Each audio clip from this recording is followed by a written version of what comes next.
Sulit.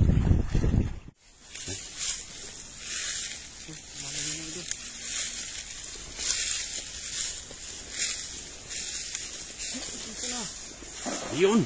Galing. Huli yan.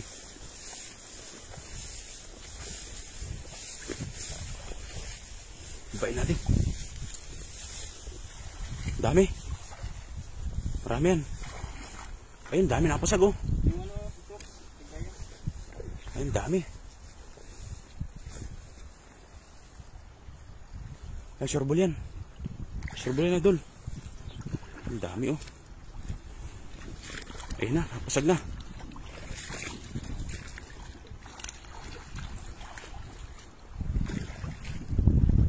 Ang dami. Wow. Sulit. Sulit ang hagis mo. Ang dami oh. Hala. Diyan sa taas. Ayun, gusto natin tanggalin. Ang dami. Ayun oh. Oh, may nakahuli ka ng stonefish. Laki ng stonefish na yan ah. Oh.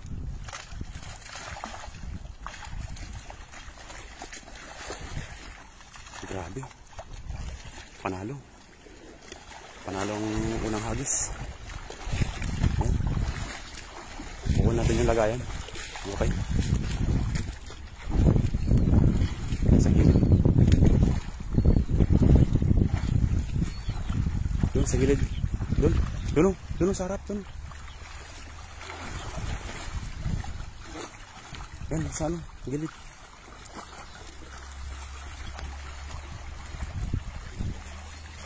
Dami. Yan, pipiliin natin yan mga kapay. Yan, pipiliin natin. Dami oh.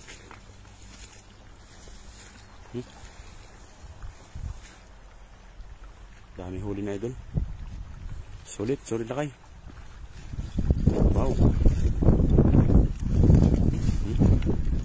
Jackpot, ganda ng hagis mo dun eh. Lalaki oh. Tsaka mga mga kulay pink na iba oh. Ang ganda kasi ng rito. Ang ganda ng mga lugar. At kita nyo mga damo. Lumot ayun oh. Kinakain nila yan eh. Ay, ang ganda no. Nakain nila. Ayun. Ang ganda yan oh. Sarap ipaksiw yan. Ayun, masarap ipaksiw. Ang ganyang kulay. Yung mga maliliit, ibabalik natin para nang sa ganun ni susunod babalikan pa natin yan.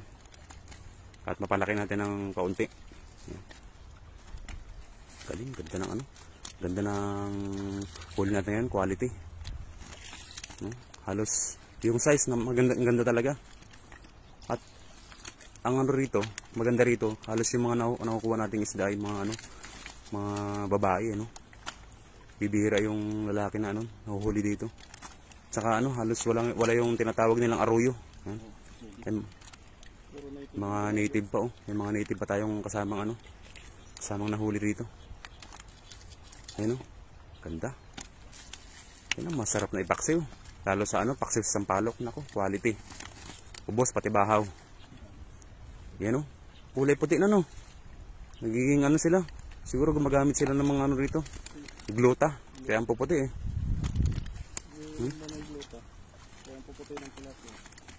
Wow.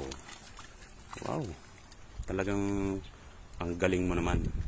Pinsan. Ang galing ng pinsan ko na yan oh.